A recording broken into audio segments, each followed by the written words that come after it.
Women select men. That makes them nature, because nature is what selects. And so, you know, you can say, well, it's only symbolic that women are nature. It's like, no, it's not just symbolic. It's not just symbolic. You know, and the woman, in some sense, is the gatekeeper to not in some sense, is the gatekeeper to reproductive success. And you can't get more like nature than that. In fact, it's the very definition of nature. So, as I said, there are lots of reasons why these symbolic representations are set up the way they are. All right, so that's the great mother, nature. The queen, the matrix. The matrix is something from which all things form. Same root word as matter, mother, all the same root word. The matriarch, the container, the cornucopia, the object to be fertilized, the source of all things, the fecund, the pregnant. There are more parts of the associational network. The strange, the emotional, the foreigner, the place of return and rest. The deep, the valley, the cleft, the cave, hell, death, and the grave. The moon, ruler of the night and the mysterious dark, and matter and the earth. So those aren't necessarily associated with femininity, but they're typically associated with femininity from a symbolic perspective. What emotion do you feel when you're going to approach someone you're very attracted to, and there's an extremely high probability that she's going to tell you to disappear? Right, exactly, absolutely, because it's a real judgment, right? We're going to see a movie called Crumb where you'll see this in great detail. But it's a real judgment. It's like the best judgment is, well, I don't mind your physical presence, but your genes should definitely not survive another generation. Right, and that's sort of generally translated into, I think we should just be friends. Right, you know, and you can blow that off, and people do, and you have to, because it's part of being polite and civilized, but you know, let's make no mistake about it. There is no more fundamental judgment than that. So, paralysis. And there's no shortage of men, I mean, who are absolutely terrified of women. I mean, I've had many of them in my practice. You know, I had one guy, he was so terrified of women he couldn't even talk to them on the phone. It's more common than you think. So, but it's generally manifested by men who no one cares about, so it's generally irrelevant. So, well, it's the case. It really is the case. I'm not kidding. They're low-status men.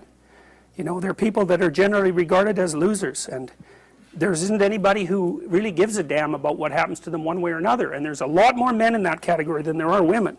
Women are in all sorts of, you know, social categories that cause them misery and distress, but that one seems to be predominantly male. One of the things I'm going to do when we talk about Freud is I'm going to show you this movie Crumb, which I just told you about, and it's a very rare thing because it shows you the world from the perspective of very intelligent male losers, and that's just not a perspective you ever see, because it's the winners that tell the stories about their life. It's like, who the hell cares about the life of a loser? But this movie is about a loser who became a winner, and you know, almost as an act of revenge. And it's great, great examination of the Oedipal complex. Remarkable.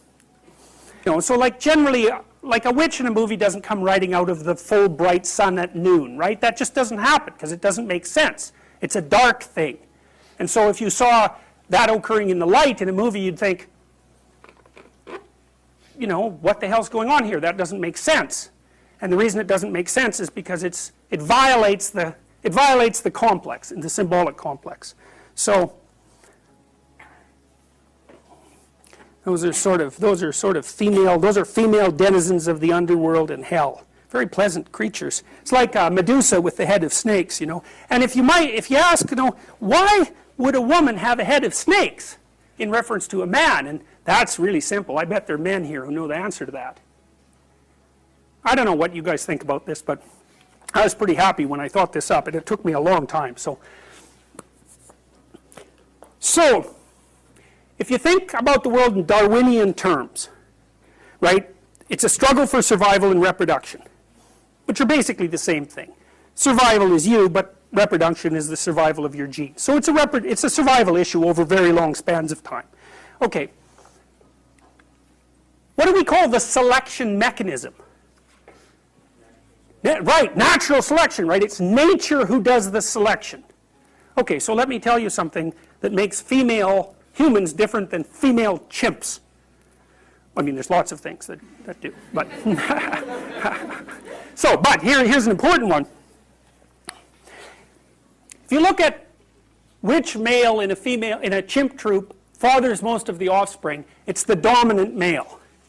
But the reason for that isn't because the female chimps sort of flock around the dominant male.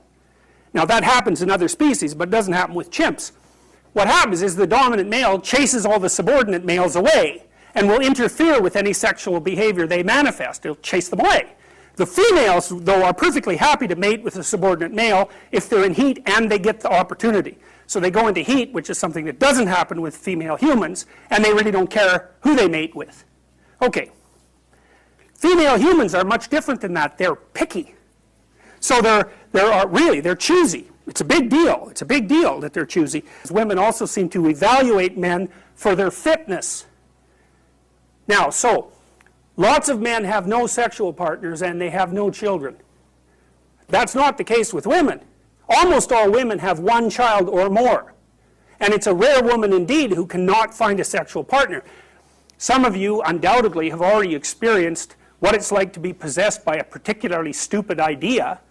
You know, so maybe you've grown out of one or two of the stupid ideas that possessed you, or maybe you're possessed by an attraction to someone you can't control, or you can't control your eating behavior, or you're a pushover when it comes to interpersonal interactions because you're too agreeable, or you fly off the handle and fight, and none of this is really under your control.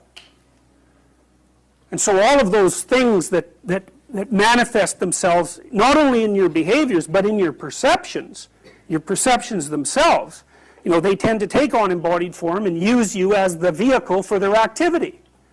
So, and when you're thinking about something like anger, for example, think about how it works, because it's quite peculiar. What must someone generally do? How must someone generally act if you're going to be angry at them? They have to be irritating, right? They have to provoke you in some way. Well, the mere fact that you perceive what they're doing as irritating or provoking doesn't ensure that anyone else would have thought about it as irritating or provoking, or that that's what they meant, or that that's what's happening. And my point is, it's very important to think about these complexes of ideas as subpersonalities, because otherwise you really don't get what they're like. If you're angry, if you have a proclivity towards anger, especially if it's an unthinking proclivity, anything that someone says might irritate you. And it isn't like they say something and you think about it and then you get irritated. It's like you perceive the person as irritating. Maybe it's just the way they hold their mouth or something. It can be very, very subtle. And you might say, well, it's not me, it's you. It's not that I'm irritated by you. It's that you're irritating. And that, that's a very difficult thing to settle.